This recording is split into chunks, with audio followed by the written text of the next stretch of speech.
서남 해안에서 본격적인 꽃게잡이가 시작됐습니다. 가을이 깊어지고 있다는 신호이긴 한데 올해는 어황이 부진한 상황입니다.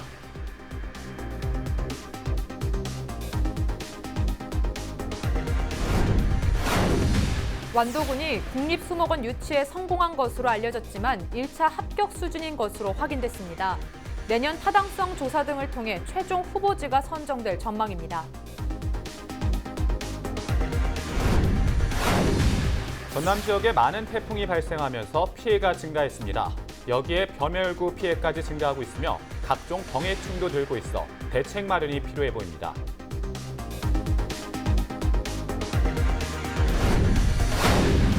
아동학대 신고 건수가 해마다 증가하고 있습니다. 전남 지역은 해마다 100여 명이 아동학대에 따른 처벌을 받은 것으로 조사됐습니다. 아동학대 실태와 대책에 대해 알아봤습니다.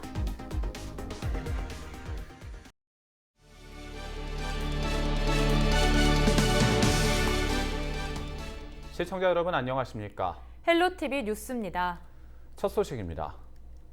가을철 별미하면 꽃게를 빼놓을 수 없겠죠.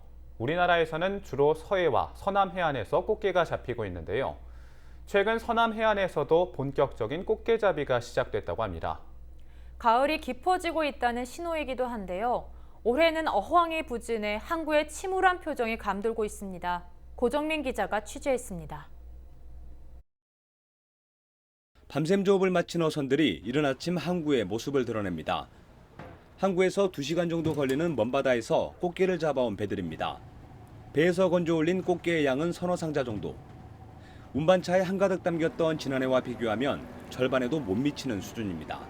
지금 조업이 영 안 됩니다. 안 돼. 작년에 비해서 많이 부진하지.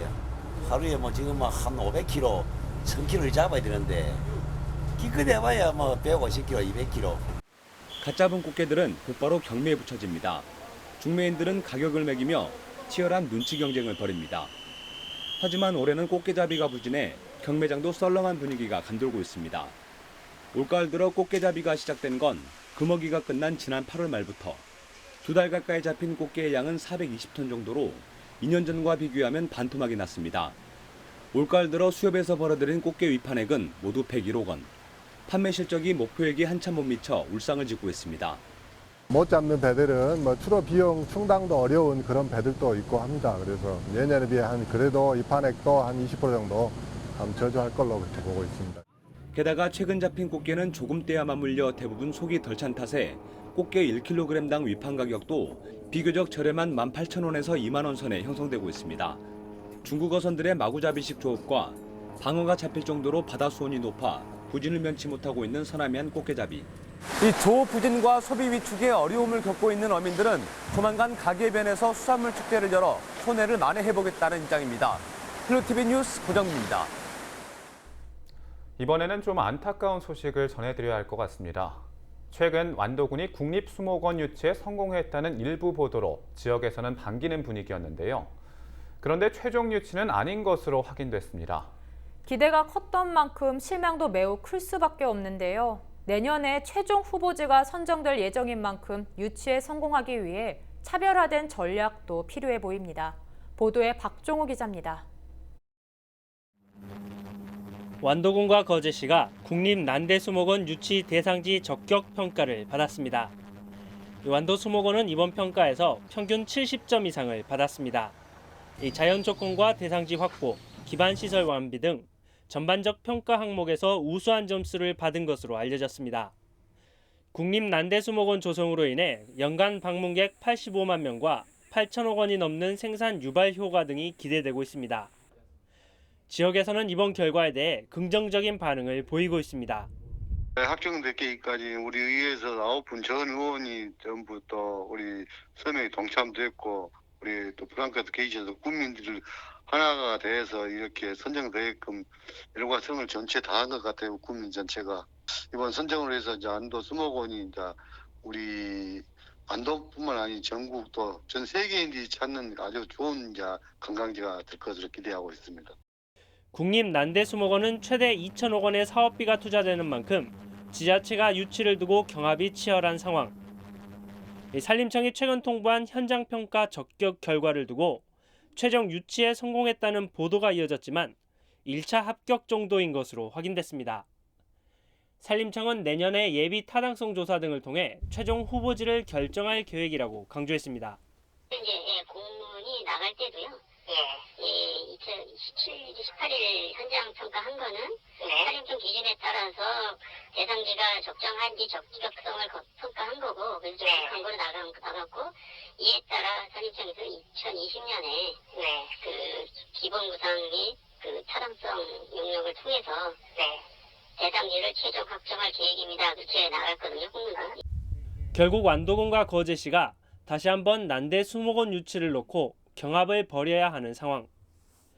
완도군이 국립 난대 수목원 유치에 최종 선정될 수 있을지 관심이 모아지고 있습니다. 헬로티비 뉴스 박종호입니다. 유독 올가을에는 전남 지역에 많은 태풍이 발생했는데요. 연이은 태풍으로 인한 피해도 컸습니다. 특히 전남 지역은 농도로 불릴 만큼 농경지가 많은데요. 바람은 물론 많은 비까지 내리면서 병충해가 확산되고 있다고 합니다. 515헥타르에서 벼멸구가 발생했는데요. 지난해보다 10배가 많은 수준입니다. 또 흰잎 마른병도 지난해 대비 20배 수준인 3,300여 헥타르에서 발생했습니다. 이외에도 갈색 날개매미충과 미국 선녀벌레 등 외래 병해충 발생도 증가하고 있어 대책 마련이 필요해 보입니다. 관광지의 첫인상을 결정짓는 건 바로 택시기사의 친절도와 직결됐다고 해도 과언이 아닌데요. 목포시가 천만 관광도시로 도약하기 위해 택시 서비스 만족도 조사와 택시기사들의 의견 수렴에 나섰습니다. 조사 대상은 시민 1,000명과 택시 종사자 1,800여 명으로 직접 방문을 통한 설문조사와 온라인 선문을 통해 동시에 진행합니다. 조사 항목은 택시 이용 과정에서 불편했던 점이나 요구사항, 택시에 대한 부정적인 인상을 개선할 수 있는 방안이 포함됐습니다.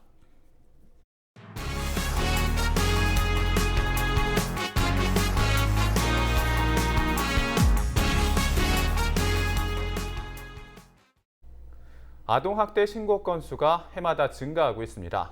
경찰청 자료를 보면 전남 지역은 연간 100여 명이 아동학대에 따른 처벌을 받은 것으로 집계됐는데요.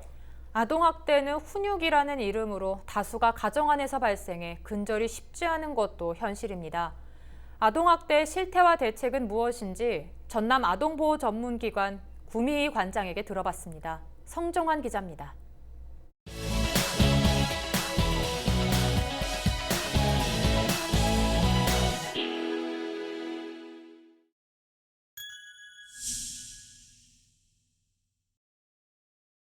아동학대에 대한 그 민감성이 증가를 해서 아동학대를 신고하는 분들이 좀 증가했다라고 저희가 좀 해석을 하고 있어요. 근데 실제로 그 아동 본인에 의한 이제 신고가 또 굉장히 많이 늘어나고 있고, 또 요즘 같은 경우에는 이제 이웃에서 아이가 우는 소리만 들려도 신고하는 이제 그런 분들이 좀 많아지고 있어서 저희가 봤을 때는 좀 이 민감성이 증가하지 않았나, 그런 것들을 좀 원인으로 살피고 있습니다.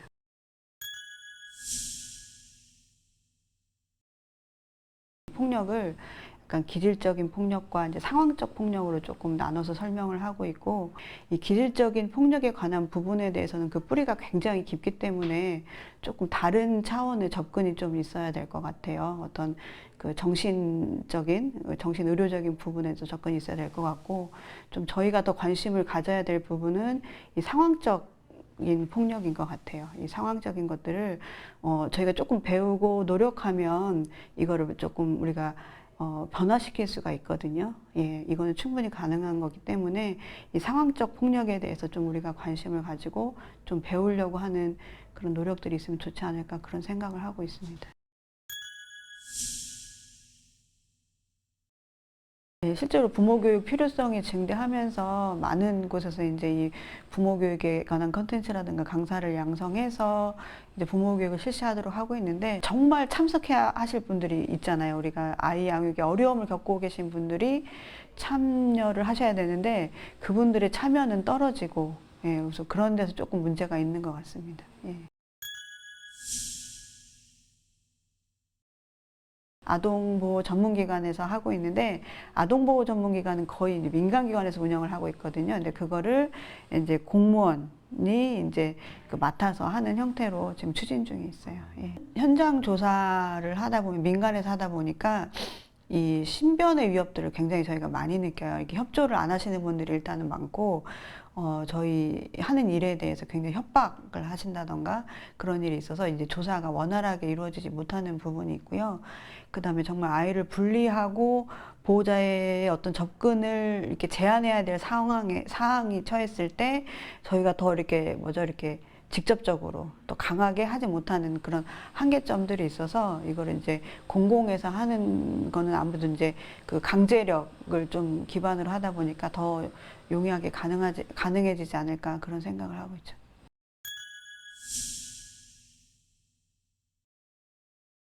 이런 데이터들을 이제 확인해 보는 거죠. 영유아 그 건강검진을 실시하지 않았다던가, 학교나 어린이집을 이제 장기 결석을 한다던가, 예방접종을 제대로 하지 않았다던가, 그다음에 이런 그 보육료 같은 거를 미신청했다든가, 아니면 그 전기가 끊어졌다든가, 수도가 끊어졌다든가 하는 그런 데이터를 한꺼번에 돌려가지고 그 중에서 이제 조금 위험이 있다 싶은 아동들을 사전에 이제 발굴을 하는 거죠. 그래서 아마 올해 62명 정도 그 위기 아동을 발굴한 걸로 알고 있습니다. 시범적으로 2020년에 그 전국의 87개 시군에 그 이 업무를 담당하는 이제 공무원들을 배치를 하고요. 이게 22년까지 안정화시키는 것들을 지금 현재 준비를 하고 있습니다. 굉장히 의미 있는 작업이죠.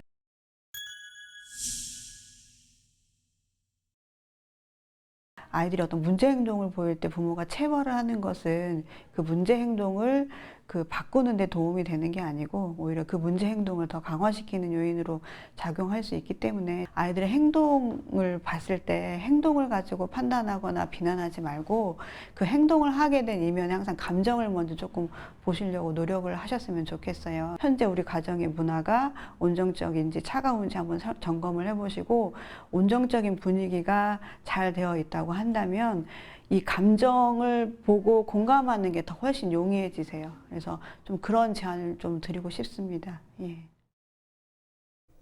서울에서 열린 전국 장애인체전에서 여수 지역 선수들이 높은 성적을 냈다고 합니다. 선수 62명이 참여해서 금메달 6개와 은메달 10개 등 26개의 메달을 거머쥐었습니다. 여수시 선수단 가운데 역도 부문 김정화 선수가 3관왕을 차지했고 댄스 스포츠 박영철, 김세진 선수가 2관왕을 기록해 주목을 받았습니다. 한편 39회 전국 장애인체전은 맞잡은 손 하나로 열린 마음 미래로라는 슬로건으로 지난 15일부터 5일 동안 서울에서 진행됐습니다. 독보적인 기술이나 아이디어, 발명품을 특허 또는 지식재산이라고 부르는데요. 전국 지식재산 경영인 대회가 여수 세계박람회장에서 펼쳐졌습니다. 이번 행사는 중소기업 중심의 참여가 이뤄졌으며 지식재산 수출기업 우수제품 전시회와 일자리 매칭데이 등이 진행됐습니다. 또한 실시간으로 사람의 인지 능력을 향상시키는 가상현실과 유인 로봇 체험, 중소형 드론 플라잉, 3D 프린터 등 체험형 전시가 눈길을 모았습니다. 특허를 가져야만 되겠다는 생각에서 벗어나서 특허가 돈이 된다는 생각을 넘어서 특허를 바탕으로 시장을 읽는 눈을 가진다면, 시장에 대한 통찰력을 가진다면 아마 전남에서 우리나라 국가의 중심이 되는 그런 기업, 세계의 중심이 되는 그런 글로벌 기업들이 무궁무진하게 탄생하리라고 생각합니다. 가을이 깊어가는 요즘 서남 해안에서는 꽃게잡이가 한창인데요. 이번 주말 진도에서는 꽃게를 활용한 수산물 축제가 열린다고 합니다. 진도 수산물 축제는 올해로 2회째를 맡고 있는데요. 26일부터 이틀 동안 진도 가계 해변 일원에서 전복 시식과 수산물 반값 경매, 맨손 물고기 잡이처럼 다양한 체험 행사들이 진행됩니다. 진도 미역이라든지 김, 다시마, 또 꽃게에 이어서 전복 등 다양한 품종을 가지고 인정을 받기 위해서 제2회 수산물 축제를 하게 됐고, 앞으로도 이런 진도의 수산물이 많이 홍보돼서 전국에 알릴 수 있는 그런 좋은 기회가 되리라고 확신을 하고 있습니다.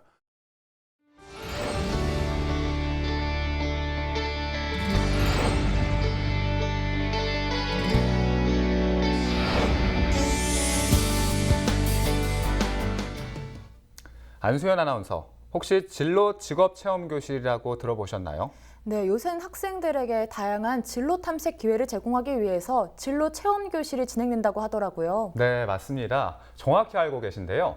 오늘은 이와 관련해 무안소방서 조희주 교육 담당 전화 연결해 미래 소방관 체험 교실에 대해서 이야기를 나눠보겠습니다. 안녕하십니까?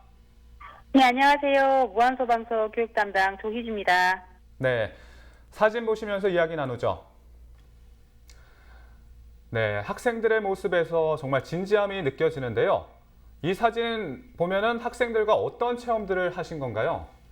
네, 이번 체험 교실은 단순히 평소에 봤던 안전교육 수준이 아니라 학생들이 직접 직업을 체험하는 교육입니다. 그래서 소방관들이 직접 사용하는 공기호흡기와 방화복을 입고 실제 방수하는 체험부터 생활 안전에 유용하게 쓸 수 있는 구조 기법과 로프 매듭법을 직접 배워봤습니다. 또 구급 차량도 직접 탑승해보고요. 심폐소생술 교육까지 직접 체험해보는 시간을 가졌습니다. 네, 여러 체험들이 진행된 것 같은데요. 혹시 학생들이 가장 재밌게 했던 체험은 어떤 것들이 있었나요?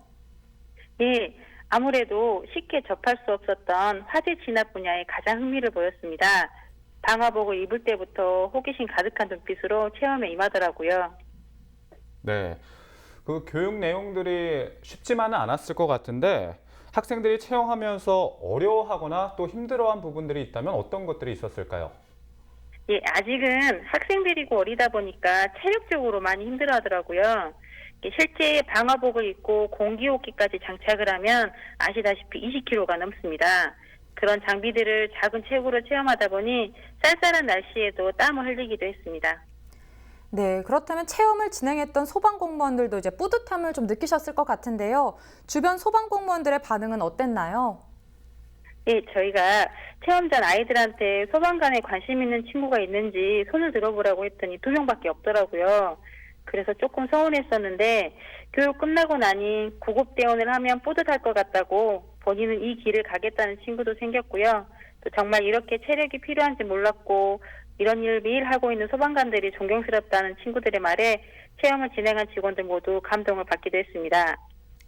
네, 사진 속에서 느껴지는 학생들의 미래에 대한 뜨거운 열정에 저까지 덩달아 자극이 되는 것 같습니다. 앞으로도 학생들이 소방공무원이라는 직업에 대해서 탐색할 수 있는 좋은 기회 많이 만들어주시기 바랍니다. 오늘 말씀 고맙습니다. 대한독립 만세 뜨거운 가슴의 함성이 대한독립 만세 영원히 꺼지지 않으리 지켜지고 빼앗겼으나 우리는 다시 일어나네 굳은 의지 막을 수 없네 대한독립 만세.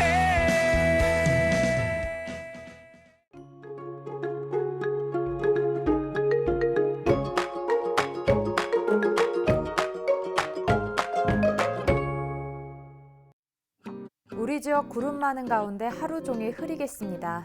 아침 기온 13도로 시작해서 한낮에는 23도까지 오르는 등 예년보다 포근한 날씨가 이어지지만 일교차는 10도 가까이 벌어지겠습니다. 따뜻한 가을볕은 구름에 가려지겠지만 먼지 걱정은 없는데요. 미세먼지 농도는 보통 단계로 공기질 깨끗하고요. 선선한 바람과 어우러져서 쾌적하겠습니다. 주간 날씨입니다. 주말부터는 아침 기온이 한 자릿수까지 떨어지면서 다시 쌀쌀해질 전망입니다. 바다 날씨입니다. 항해하기 적합한 날씨가 예상되는데요. 해상의 물결은 최고 1m로 비교적 잔잔하게 일겠습니다. 생활 날씨입니다. 벌써 가을의 마지막 절기 상강입니다. 예년보다 포근한 날씨가 이어지고 있는 요즘인데요. 하지만 주말부터는 기온이 5에서 6도가량 크게 내려가면서 낮 기온이 20도를 밑돌겠고요. 아침 기온도 한 자릿수로 뚝 떨어지며 공기가 한층 더 차가워질 전망입니다. 기온 변화가 큰 날씨가 이어지니까요. 감기 등 건강관리에 유의해 주시기 바랍니다. 날씨였습니다. 이상으로 헬로티비 뉴스를 마칩니다. 저희는 언제나 지역 주민 여러분 곁에 있겠습니다. 고맙습니다.